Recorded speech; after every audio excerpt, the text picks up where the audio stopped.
Bien le bonjour, bienvenue. Aujourd'hui mes petites pépites, on est dimanche et qui dit dimanche dit thread d'horreur sur ma chaîne YouTube exactement. Aujourd'hui mes pépites, c'est un jour un petit peu spécial. Comme vous le savez ou non, en ce moment même, je suis en vacances tout le mois d'août à Djerba. Du coup là, je vous filme un maximum de thread d'horreur pour ne pas vous laisser sans pendant mes vacances. Là actuellement, à l'heure qu'il est, je pars dans 2 jours à Djerba. Je prends l'avion après-demain et du coup là, il faut à tout prix que je vous tourne des threads d'horreur. Il est minuit 6. Vous voyez à quel point je vous aime ou pas? Minuit 6, je vous tourne des threads d'horreur. On est d'accord? Voilà.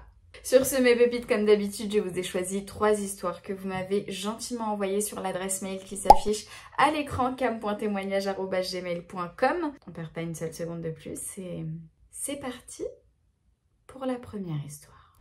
Père Castor, raconte-nous une histoire. Salut Cam, j'espère que tu te portes bien. Pas besoin d'anonymat et ne perdons pas une seule seconde. Je m'appelle Nef, entre parenthèses elle me met Neftali. J'ai maintenant 26 ans et cette histoire s'est passée en avril 2021, donc 23 ans à l'époque. Je précise que j'ai toujours eu une santé de fer grâce à Dieu. Je suis une Congolaise de confession chrétienne et je crois au paranormal et tout ce qu'il va avec. Tout commence avec mon amie Mimi, que je connais depuis la fac. Pleine de vie, bon délire. Avec elle, on ne s'ennuie jamais. Courant février 2021, elle me propose d'aller avec elle à Saint-Raphaël 5 jours. Il y avait aussi sa copine Karine, que j'appréciais et que j'avais déjà rencontrée à plusieurs reprises. Sa cousine Annie, que je connaissais aussi, et sa copine Lila, que j'avais rencontrée une seule fois au resto par le biais de mon amie, donc que je connaissais pas forcément et qui sera l'antagoniste de mon histoire. L'antagoniste, c'est le personnage principal. Je n'étais pas une grande habituée de vacances, mais je me suis dit pourquoi pas changer d'air avec tout le mood du coco. Ça peut être sympa, donc j'accepte. Avril arrive et me voilà alors dans le train direction Saint-Raphaël. J'y arrive vers midi et je suis accueillie par mes colocs du séjour. Au début, tout se passe bien. Rien d'anormal pour ma part. Le premier jour, j'ai dormi super tôt. Vous connaissez la fatigue des voyages. Vient le deuxième jour où l'ambiance change. Malheureusement, Coco oblige, les sorties étaient limitées. Du coup, nous passions la majeure partie du temps dans le Airbnb. Le soir arrive et tout le monde est dans un bon mood. On rigole, on joue. Les filles font une battle de danse et bien sûr tout ça avec une forte consommation d'alcool. Arrivé à un moment dans la soirée, je ne saurais pas te dire pourquoi, mais une grosse dispute éclate entre nous toutes. Moi, je saurais te dire pourquoi. L'alcool. Les esprits s'échauffent et d'un seul coup, Lila, notre antagoniste, se met à faire une sorte de crise d'angoisse un peu étrange. Tout le monde s'inquiète et essaye de savoir si elle va bien, mais elle tient à rester seule qu'avec Mimi dans la salle de bain. Pratiquement une demi-heure passe et Mimi sort de la salle de bain. J'en profite alors pour savoir si son amie allait bien, et là elle me dit « Ouais, elle s'est un peu calmée, mais vas-y, bizarre, j'ai dû lui mettre du Coran pour qu'elle se calme, parce qu'on dirait qu'elle était possédée. » Avec la soirée assez électrique qu'on avait passée, plus l'alcool, ne me demandez pas pourquoi, mais ce détail ne m'avait pas encore interpellée. Nous sommes juste allées dormir chacune de notre côté et nous avons laissé le voyage se poursuivre sans reparler de cette crise étrange. Arrivé au 3e jour, je commence à sentir que ma présence est de trop.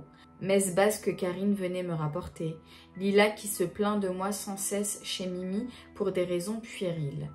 Mais derrière, je commence à me sentir fragile. Des maux de tête, douleurs à la gorge qui viennent petit à petit, et je sens que je vais pas tarder à attraper froid. Mais je me connais, je sais que ce n'est pas le coco. Sûrement une petite grippe, donc je ne m'en fais pas forcément. Je continue mon voyage jusqu'à son terme, sans me prendre la tête et je rentre chez moi. Vous pensiez peut-être que c'était fini, mais c'est là où le cauchemar commence vraiment. Le dimanche soir, de retour chez moi, je salue à peine ma famille, que je m'écroule au lit littéralement. Le lendemain, je devais reprendre le travail et j'étais extrêmement épuisée. Lundi 10h, en poste, tout va assez bien, mais au fil de la journée, je commence à être de plus en plus faible. Je commence à avoir des vertiges et des forts maux de tête. J'anticipe alors, 1 heure avant de finir le travail, j'appelle un SOS médecin à domicile pour que je puisse comprendre ce qu'il m'arrive. Enfin rentré, le médecin est déjà là et il m'ausculte, mais il ne voit rien. Il me prescrit donc des calmants et me dit que si mon état s'aggravait, je devais aller directement aux urgences. Le médecin s'en va, je mange et l'heure du dodo arrive et je vais au lit. Vers 3 heures, vous connaissez bien l'heure, hein, je suis prise de la pire paralysie du sommeil de ma vie. Quand ça m'arrive, je respire de toutes mes forces parce que j'ai l'impression qu'on cherche à me couper le souffle jusqu'à ce que je perde la vie. Alors je respire aussi fort que je peux et j'essaye de toquer au mur de ma chambre qui est relié à la chambre de ma sœur. Je me débat de toutes mes forces et essaye de crier le nom de ma sœur. Je vois ma sœur ouvrir la porte de ma chambre. C'est bon, je suis libérée. Elle me demande ce qu'il se passe et je lui explique que j'ai été prise d'une paralysie, que depuis tout à l'heure j'essaye de l'appeler et de toquer au mur, mais je n'avais eu aucune réponse. Je ne sais plus ce qu'elle me répond et elle s'en va en fermant la porte. J'analyse ce qu'il vient de se passer parce que je m'attendais à une réelle aide et intervention de sa part. Mais en fait, je me rends compte que je suis en train de rêver et que mon calvaire n'est pas fini. Je suis encore paralysée. J'essaye alors de rappeler ma sœur et ma mère, mais je n'y arrive pas. Je suis désespérée et j'ai l'impression que je vais rester prise au piège. Et là, d'un coup, au pied de mon lit, oh non, ne me dis pas ça alors qu'il est minuit 16. Oh Seigneur. Et là, d'un coup, au pied de mon lit, je vois une femme à moitié habillée qui s'approche de moi de façon bizarre pour me faire du mal. Elle ressemblait à l'Enchantresse. Ceux qui ont regardé Suicide Squad comprendront. Je la voyais s'approcher de moi et je ne sais pas pourquoi, je m'en veux encore aujourd'hui, mais c'est que à ce moment-là, je me mets de toutes les forces qui me restent à crier le nom de Jésus. Et j'ai enfin pu sortir de cette paralysie. Le lendemain matin, impossible de bouger de mon lit, impossible de regarder de la lumière, que ce soit celle de mon téléphone ou celle du soleil. Je suis juste totalement malade, à bout de force, jusqu'à vomir de l'eau. La seule chose que j'arrivais à consommer. Malgré mon manque de force, ma grande sœur m'emmène voir un médecin pour essayer de voir ce que j'ai. Mais en voyant mon état, le médecin m'a fortement recommandé d'aller aux urgences. Arrivé aux urgences après 5 heures d'attente, plus une ponction lombaire ratée, 6 fois par une débutante, je vous dis pas à quel point c'est douloureux. J'ai dû être hospitalisée pendant 1 semaine sans que les médecins puissent déterminer à 100% ce que j'avais. Officiellement, avec tous les symptômes que j'avais pour les médecins, c'était une méningite bénigne. Mais moi et ma famille avions compris qu'on avait tenté de me faire du mal spirituellement et nul besoin de vous dire qui était responsable de ça. En plus, après mon hospitalisation, mon amie Mimi m'a appris que cette fameuse Lila ne m'appréciait pas et que c'était une sorcière. Depuis, je n'ai jamais revu cette fille, vaut mieux pas d'ailleurs, et Mimi ne me parle plus, mais pour d'autres raisons. La morale de cette histoire, faites attention avec qui vous allez en voyage, car parfois le cœur des gens peut être mauvais malgré les sourires. Et surtout quand vous allez en vacances. N'oubliez jamais de prier le bon Dieu qui puisse vous protéger et l'endroit où vous êtes, parce qu'on peut être des proies vulnérables et faciles pour les esprits du mal. Le diable ne part pas en vacances. Merci infiniment ma pépite pour ton histoire. Alors déjà le fait que tu vives une paralysie du sommeil avec genre quelque chose qui ressemble à l'Enchantresse en face de ton lit qui s'approche de toi, mais mon Dieu, l'horreur, hein, au début de lait, franchement. J'espère ne jamais vivre ça dans ma vie parce que toutes les paralysies du sommeil que vous me rapportez, ça donne pas envie de le vivre, vraiment.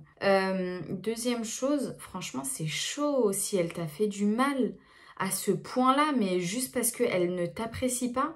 Regardez à quel point les gens, ils sont mauvais et ce qu'ils peuvent faire juste parce qu'ils vous apprécient pas, en fait. Juste parce qu'ils vous aiment pas, votre tête, elle leur revient pas. Allez hop, hôpital, méningite, je sais pas quoi. N'hésitez pas à faire vos prières, c'est ça qui va vous protéger, en fait, de tout mal. Faites les actes d'adoration. Et ça va vous protéger. Également à dire les formules, vous savez, du matin, quand vous vous levez, le soir. Ayatul Kursi, le verset de la sourate El-Baqarah. Dites-le souvent. Généralement, à chaque fois que tu pars en vacances, enfin, pas que tu, mais que des gens partent en vacances, avec des inconnus, ça se passe souvent mal, j'ai remarqué. Merci Neftali pour ton histoire. Et sur ce, mes pépites, je vous propose qu'on passe tout de suite à la deuxième histoire. Père Castor, raconte-nous une histoire. Salut Cam, j'espère que tu vas bien. Je m'appelle Elodie et je vais te raconter mon histoire paranormale que j'ai vécue. Accroche-toi bien. Ma famille et moi avons toujours été très sensibles au paranormal car on a des sortes de dons. Même si moi j'appelle ça plutôt une malédiction. On a donc l'habitude de vivre des choses étranges et terrifiantes. Je pourrais t'en raconter des dizaines, mais aujourd'hui je vais te raconter la chose paranormale qui m'a le plus traumatisée de toute ma vie. Cette histoire a commencé quand j'étais au lycée, il y a donc 5 ou 6 ans maintenant. À cette époque, je vivais encore chez ma mère avec mes 2 frères. Il faut savoir que j'avais ma chambre pour moi toute seule, comme ma mère, mais que mes 2 frères dormaient ensemble dans la même chambre. Une nuit, alors que je dormais paisiblement, je me réveille très brusquement. Tu sais, comme si quelqu'un ou quelque chose venait de me réveiller. Je me dresse sur mon lit pour voir en bas, j'avais un lit en hauteur. Mais je ne voyais rien et n'entendais rien. Je me suis donc rallongée pour essayer de me rendormir. Je me disais que c'était peut-être un bruit de dehors qui m'avait réveillée, car on vit dans un quartier assez bruyant, ou que j'avais peut-être fait un cauchemar, mais ne m'en rappelais pas. Ce n'était pas rare que ça arrive. Mais je me trompais. Je te jure, j'ai tout de suite senti un très gros malaise, au point de transpirer à grosses gouttes, alors qu'on était en plein hiver. Mon instinct me disait qu'il y avait un danger et que je devais fuir. Mon cœur battait tellement fort, j'étais stressée. Et moi, Cam, je suis quelqu'un qui fait confiance à mon instinct, vu tout ce que j'ai vécu. Je me suis donc redressée sur le lit pour revérifier, et là j'ai cru que j'allais faire une crise cardiaque. Oh non, mais pourquoi vous me dites ça quand il est pratiquement minuit 30? Il y avait dans l'encadrement de ma porte une ombre en forme de petite fille qui me regardait. Elle avait les cheveux longs, une robe longue, pieds nus et le corps d'une petite enfant d'à peu près 10 ans, je dirais. Quelque chose m'a tout de suite frappée. C'est difficile à expliquer, mais c'était tellement fort qu'on aurait dit qu'on pouvait sentir la méchanceté de cette chose. Je ressentais l'air lourd autour de moi, une ambiance glauque, comme si que toute la haine et la méchanceté, la cruauté de ce monde était dans cette petite fille.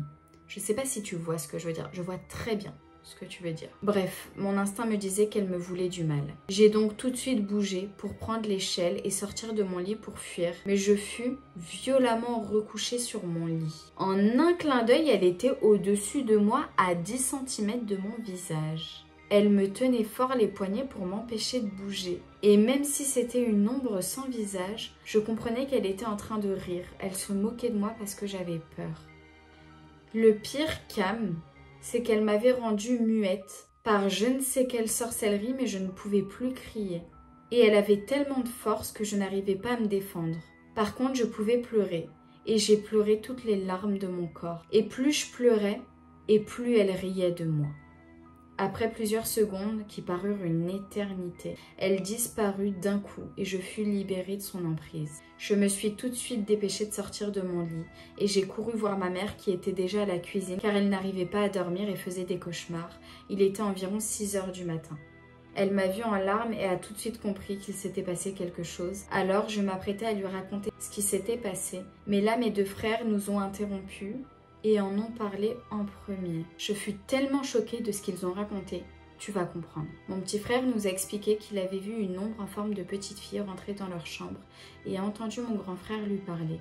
Mais mon grand frère lui disait qu'il avait vu notre mère rentrer dans leur chambre et qu'elle lui avait parlé avec la voix de notre maman. Et du coup, il croyait que c'était vraiment notre maman. Cette chose lui a même dit « Lève-toi et va tuer ta mère ». Bah alors attends, il va falloir m'expliquer le chose. Comment tu peux voir que c'est ta mère et que ta mère te dit lève-toi et va tuer ta mère? C'est pas logique. Mon sang s'est glacé dans mes veines et le leur aussi quand je leur ai raconté ce que moi aussi j'avais vécu cette nuit-là. Après cette nuit, toute ma famille et moi n'arrêtions pas de rêver d'elle ou de la voir en vrai. Nous étions effrayés, épuisés. Cela a duré plusieurs mois avant que ma mère se renseigne sur le sujet auprès d'une petite boutique spécialisée dans les énergies et fasse en sorte de purifier l'appartement avec du gros sel, de l'encens, des pierres et de la sauge brûlée. Je n'y croyais pas du tout à ces histoires de sauge, de sel et d'encens, ni de pierres, et ma famille non plus. Mais franchement, je vais pas te mentir, Cam, on était désespérés. On savait pas quoi faire, puis il n'existe pas de dératiseur pour ce genre de choses paranormales. Quitte Quitte à se faire arnaquer, il fallait qu'on essaye, on n'avait rien à perdre. Et étonnamment, après plusieurs jours à faire cela, ça a marché. On ne voyait plus la petite fille ni en vrai, ni dans nos rêves, et mon grand frère ne l'entendait plus lui demander de faire du mal à ma mère. Je suis contente que ça a marché car cette ombre me faisait tellement peur et gâchait la vie de notre famille. Aujourd'hui, on en est tous traumatisés. J'ai toujours peur de la revoir d'ailleurs. Ça m'est arrivé une fois, il y a 1 ou 2 mois quand j'étais allée dormir chez ma mère pour le week-end. Mon grand frère ne vit plus chez ma mère aussi et ne la voit plus. Ma mère dort beaucoup mieux et par contre mon petit frère c'est pareil que moi, ça lui est arrivé une fois de la revoir. J'ai l'impression qu'elle est toujours là, tapie dans l'ombre, à attendre une faille, une faiblesse pour se montrer et nous attaquer. Et j'ai l'impression que les pierres, l'encens, le gros sel et la sauge ne la font pas disparaître mais juste la repoussent et créent une sorte de protection autour de nous. J'ai peur qu'elle soit là toute notre vie. Merci ma pépite pour ton histoire, franchement c'est chaud. Encore une fois mes pépites, dans les threads, quand ça arrive à une personne, tu dis ouais bon peut-être que elle l'a imaginé et tout. Mais quand c'est à plusieurs personnes qu'il arrive la même chose, tu peux pas dire hallucination collective. Franchement je trouve ça très très bizarre comme terme. Tu peux pas halluciner la même chose. T'es vraiment... T'es vraiment... Pardon. La vie de ma mère, j'ai failli pleurer. Regardez ma tête. Je suis désolée, je t'ai insulté, mais tu me crois j'ai failli faire une crise cardiaque? Oui, j'ai grave mal filmé. Mais moi, ça filme, là, t'inquiète pas, Mathieu, il a bien les rushs. Franchement, s'il te plaît, me refais plus ça, mon cœur, il va sauter. Il est minuit 30 et tu me fais ça. Et j'ai failli, mais mourir. Oui, donc là, je débriefais. Oulala, il m'a totalement déconcentré. Il m'a fait tellement peur. J'espère que vous n'avez pas eu peur, les pépites. J'ai eu tellement peur. Ok. Ouais, donc hallucination collective. C'est bizarre quand même. Franchement, c'est très bizarre. Moi, je crois totalement. Mais du coup, ça veut dire que cette chose, elle en a après ta maman, du coup. Et le fait que ta maman, elle dort mal et tout, je pense. Mais je pense que c'est une djinia, du coup, de ta maman, qui prend la forme d'une petite fille. Tu devrais poser des questions à ta maman pour voir si... je sais pas, un jour elle a fait du Ouija ou par rapport à cette petite fille. Peut-être qu'il y a une histoire derrière, mais je pense que c'est relié à ta maman. Parce que le fait qu'elle dise lève-toi et va tuer ta mère et qu'elle prenne la forme, enfin l'apparence de ta maman aussi, c'est pas, je trouve pas ça anodin.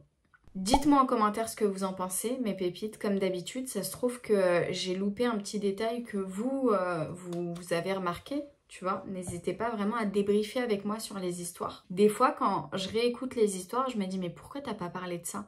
Ça avait l'air tellement logique. Vous me faites rendre compte de passages que j'ai pas débriefés alors qu'ils sont hyper importants. Père Castor, raconte-nous une histoire. Bonjour Cam, j'espère que tu vas bien. Je t'ai envoyé une petite histoire flippante il y a plusieurs semaines qui se déroulait dans mon ancien lycée. Je t'avais dit que j'avais d'autres histoires flippantes qui me sont arrivées, à croire que je les attire. Pour ces 2 autres histoires assez longues, je tiens à rester anonyme car elles concernent ma famille, mais tu peux me surnommer Mystique si tu souhaites les raconter. La première histoire, l'appartement hanté. L'histoire se déroule quand j'avais environ 6 ans, aujourd'hui j'en ai 30. C'est ma mère qui m'a raconté cette histoire car je ne me souviens plus de tous les événements. Ma famille et moi avions déménagé dans un appartement HLM. Tout se passait bien la première année, mais l'année suivante, le cauchemar a commencé. Ma mère me raconte que mon père et elle n'arrêtaient pas de se disputer, parfois sans réelle raison. Une mauvaise ambiance s'installait peu à peu à la maison. Ma grande sœur, qui n'était qu'une enfant à ce moment-là, avait fait une sorte de somnambulisme. Elle se levait chaque nuit pour ouvrir la porte d'entrée, puis la refermer. Ma mère l'avait surprise une nuit et quand elle lui demandait « Pourquoi tu ouvres la porte, ma chérie ?» ma sœur lui disait « C'est le monsieur policier qui me dit de le faire. » Ma mère ne comprenait pas. De plus, ma sœur n'était absolument pas somnambule de base. Les jours passèrent et des événements étranges se déroulèrent. Des objets du quotidien qui disparaissent. Le biberon de ma petite sœur, les clés et même des vêtements. Je me souviens d'un matin où je devais aller à l'école. Toutes les ampoules de la maison se sont allumées en même temps et d'un coup, Elles ont toutes éclaté. Le soir venu, on entendait souvent une petite fille rire, puis pleurer dans la chambre où je dormais avec ma grande sœur. Comment te dire, une angoisse permanente. Ma mère trouvait tout cela louche et commençait à avoir peur. Elle demande conseil auprès d'un imam qui lui a dit avant toute chose de purifier l'appartement et de se renseigner sur les anciens locataires. Ma mère a donc appliqué ses conseils. Elle a fait purifier la maison et a demandé au gardien quel locataire était là avant nous. Le gardien a beaucoup hésité mais a finalement raconté l'histoire de l'ancienne famille qui vivait dans l'appartement. Il lui a dit qu'il s'agissait d'un policier, sa femme et sa fille. J'ai les frissons dans tout le corps. La femme était tombée gravement malade et est décédée. Le policier, qui n'a pas pu supporter la mort de sa femme, a pendu sa fille dans la chambre et s'est suicidé ensuite devant la porte d'entrée. J'ai les frissons dans tout mon corps. Ma mère a été choquée d'entendre cette histoire et en colère que personne ne l'ait informée avant d'emménager. Suite à cette histoire, nous avons déménagé. Ma sœur n'a plus fait de somnambulisme par la suite. C'était pas du somnambulisme du coup. On va débriefer sur cette première histoire, mes pépites, avant de terminer avec la deuxième histoire. Je trouve ça dégueulasse de pas être honnête vis-à-vis du passé en fait de la maison. Je trouve ça vraiment dégueulasse parce que regardez en fait ce que les gens après y vivent. T'imagines que la petite fille, la nuit, elle ouvre et elle referme la porte et elle dit le policier m'a demandé. Est-ce que t'imagines, punaise mais j'ai des frissons dans tout mon corps. Est-ce que t'imagines juste ce qu'elle était en train de voir en fait? Et n'oublions pas le détail où ils entendaient une petite fille rire dans leur chambre. J'ai des frissons partout, je suis pas... C'est dégueulasse. Enfin, c'est dégueulasse de cacher ça à une famille quand elle emménage quelque part. C'est vraiment dégueulasse. Père Castor, raconte-nous une histoire. Cette histoire est aussi une histoire de famille. L'histoire se déroule en 2013, je vivais encore chez ma mère. Ce jour-là, je garde ma petite sœur qui était malade à la maison. Ma mère nous disait toujours de n'ouvrir la porte à personne, surtout si elle n'est pas au courant. Ce jour-là, mon oncle sonne avec sa petite fille et un autre petit garçon que je ne connaissais pas. Je leur ouvre la porte et les invite à rentrer. Je leur donne à boire et les installe dans la cuisine et on discute. Mon oncle me dit que le petit garçon est un enfant faisant partie de la famille de sa femme, donc un enfant faisant partie de sa belle famille. Je tiens à préciser que la femme de mon oncle et ma mère ne s'entendent pas du tout. Durant la discussion, j'observe le petit garçon et une chose m'intrigue. Le petit garçon reste là, immobile, et n'avait aucune expression, ni sourire, ni joie, ni tristesse, aucune émotion. Pendant une fraction de seconde, le petit garçon s'éclipse dans le salon, puis revient, mais je n'y prête plus du tout attention. Plusieurs jours passent, et là le cauchemar commence. Oh non. Ma mère est prise de violents cauchemars où elle hurle, crie et pleure. Elle nous dit qu'elle se fait agresser par un monstre avec des griffes, une sorte de gremlins. Je me souviens qu'une fois, on regardait tous la télé en famille et d'un coup, elle se met à crier. « Il est là, devant la télé, regardez, il se moque de moi !» Je précise que cette fois-ci, elle était éveillée et nous, on lui a dit « Mais il y a personne, maman !» On commençait vraiment à avoir peur. On se demandait même si elle n'avait pas perdu la tête. Cela devenait infernal et toutes ces terreurs nocturnes difficiles à gérer au quotidien. Un jour, en fin d'après-midi, ma mère faisait du rangement dans le buffet du salon et trouve un sac plastique noir. Mais lorsqu'elle ouvre le sac, elle crie et nous appelle tous. Elle nous demande d'où provient ce sac et qui a pu le mettre dans le buffet. On lui dit que ce sac ne nous appartient pas et que c'était la première fois qu'on le voyait. Et c'est à ce moment-là que je tilte et je fais le rapprochement avec le petit garçon.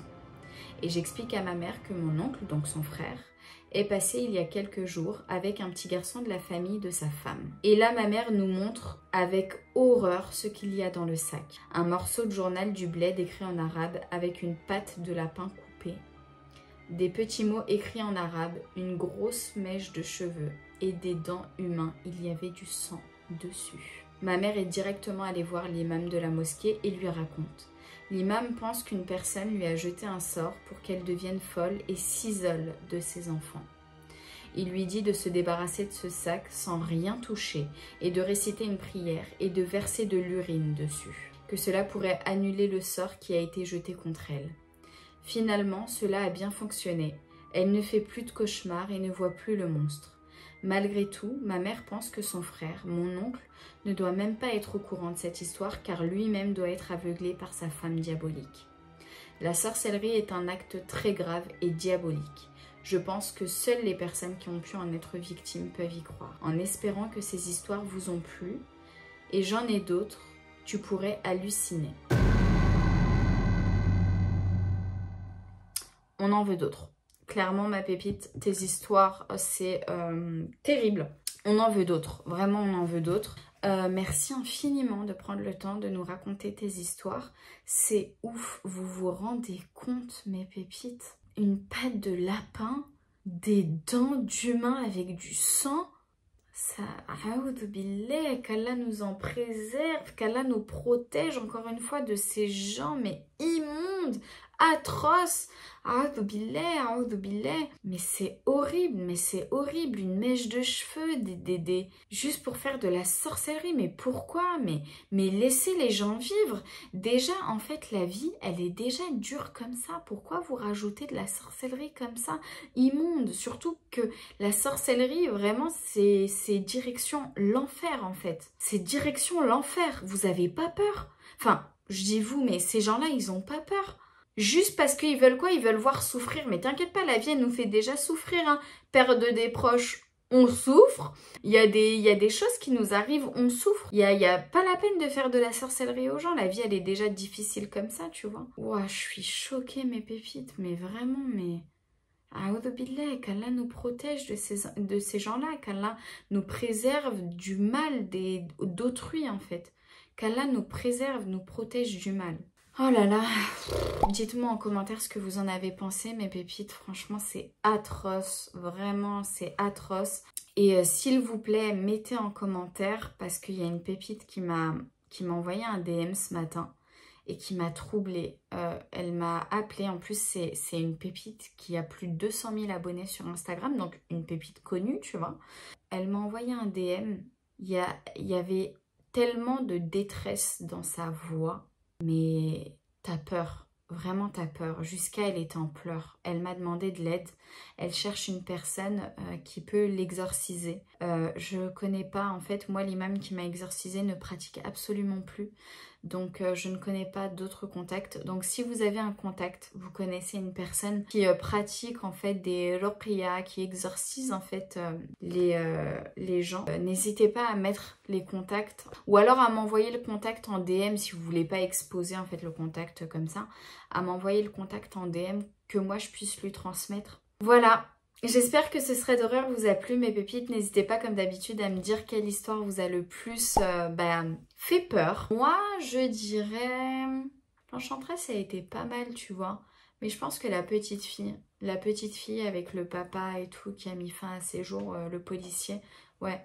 Je pense que c'est l'histoire qui m'a le plus traumatisée. Enfin, m'a le plus fait peur de ce serait d'horreur. Sur ce, voilà mes petites pépites. Ce serait d'horreur est terminé. Il est... minuit 50, ok, minuit 50. Vous voyez à quel point je vous aime? Là, je vais pas en tourner un autre, je pense pas. J'ai trop peur, franchement, je vous dis la vérité, j'ai trop peur. Sur ce, n'hésitez pas à liker pour m'envoyer toute la force du monde, s'il vous plaît. À vous abonner si ce n'est pas déjà fait. Alors ça, c'est le pompon sur la Garonne, comme je le dis à chaque fois. On se retrouve soit dimanche prochain pour un autre thread d'horreur, ou alors à mercredi pour une vidéo random. Je vous fais de très gros bisous et surtout, ne regarde pas derrière toi. Ring around.